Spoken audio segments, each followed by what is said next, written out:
intervenir parce qu'il est retenu par des obligations à l'étranger, donc il m'a transmis une note à partager avec vous. Donc, juste pour l'introduire un petit peu, le docteur Mounir El-Kadiri est le responsable de la tariqa soufi Qadiriya Bouchichia en Europe.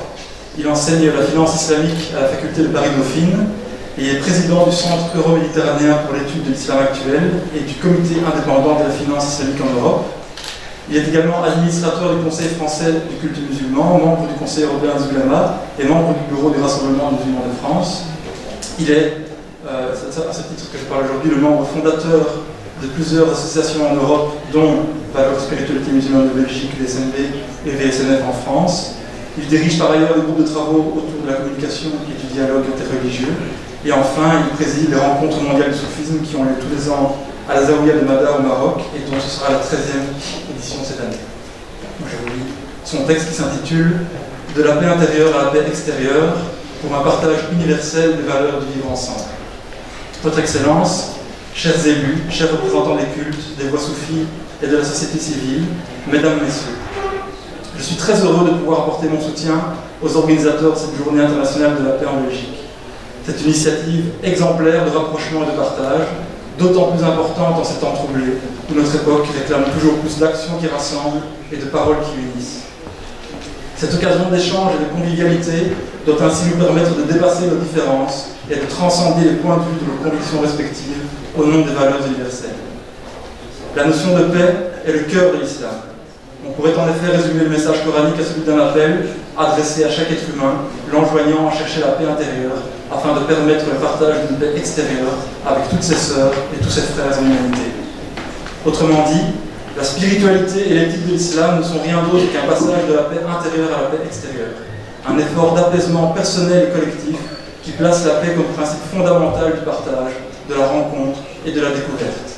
Autant de valeurs qui sont au cœur de toute société et de toute civilisation. De cette façon, lorsque les musulmans sont appelés à être une communauté du juste milieu, cela doit être avant tout compris comme une invitation à se tenir au centre de la société humaine, en acceptant chacun dans son altérité et dans la diversité de ses sensibilités, mais surtout en s'employant à être constamment un facteur de rassemblement et de cohésion. Cet effort de paix doit ainsi devenir un principe de solidarité universelle qui transcende la diversité des cultures et des convictions pour les rassembler autour de valeurs communes et garantir leur cohabitation harmonieuse. L'exemplarité de cette action de paix s'incarne pour les musulmans dans le modèle prophétique, comme l'illustre le verset du Coran déclarant que le prophète Mohammed, que la paix de Dieu soit sur lui, n'a été envoyé qu'en tant que miséricorde pour les mondes. La mission de miséricorde du prophète repose essentiellement sur la transmission d'une éthique de paix et sur l'exemplarité du bel agir.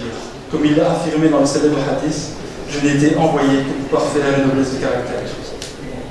Il enjoignait ainsi tous les musulmans à suivre son exemple, afin que chacun devienne à son tour un ambassadeur de la paix universelle en disant « Faites preuve de miséricorde à tous ceux qui sont sur la terre, et il vous sera fait miséricorde au ciel. » Dès lors, le but de tout musulman doit être d'incarner ces nobles caractères de miséricorde, car ceux-ci sont à la fois le moyen de transmission du message de paix de l'islam et son expression la plus parfaite.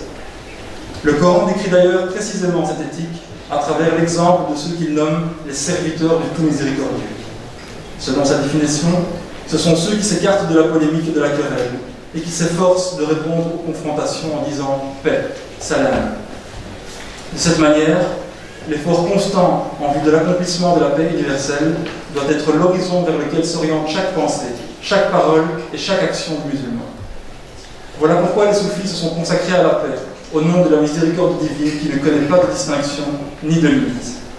Le grand théologien et mystique médiéval Al-Ghazali disait en ce sens « La miséricorde, c'est de chercher le bien pour soi, mais de le faire aussi pour les autres, afin de les préserver. » Mais plus encore, pour celles et ceux qui se sont engagés fermement dans le cheminement spirituel de l'islam, l'établissement d'une communauté universelle de paix et de miséricorde ne s'arrête pas seulement à l'environnement humain, mais englobe toutes les existences de la création.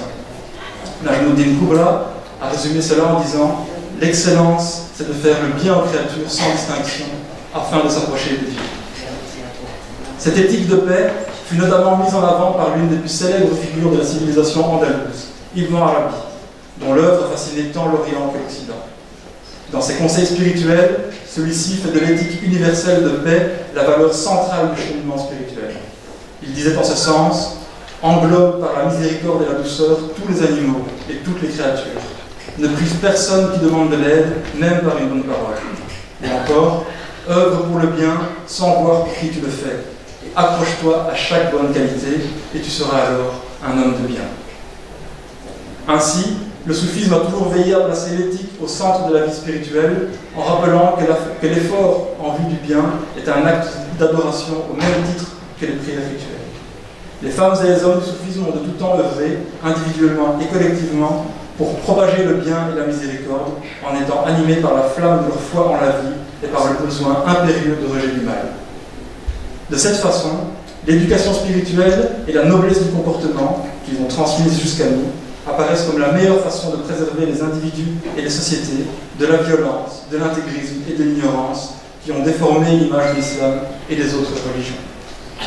On ne le rappellera jamais assez, la paix est le véritable message de l'islam. Bien loin du visage hideux que lui dessinent ceux qui l'érigent en justification de leur intolérance et de leur barbarie. Il est donc de notre devoir à tous, musulmans et non musulmans, de nous employer à renouveler le langage que nous utilisons pour parler d'islam. Cela afin que chaque femme et chaque homme, de tout horizon et de toute conviction, puisse y reconnaître les valeurs universelles et le principe de paix qui sont au cœur de son message. Vous allez devoir conclure. Afin de contrer toutes les formes de rejet et de stigmatisation et de garantir les conditions pour l'établissement d'un vivre ensemble universel, il est donc plus que jamais urgent de nous rassembler autour de ce que nous avons de plus précieux à partager, de plus important à protéger et de plus fondamental à rappeler, la paix. Salam.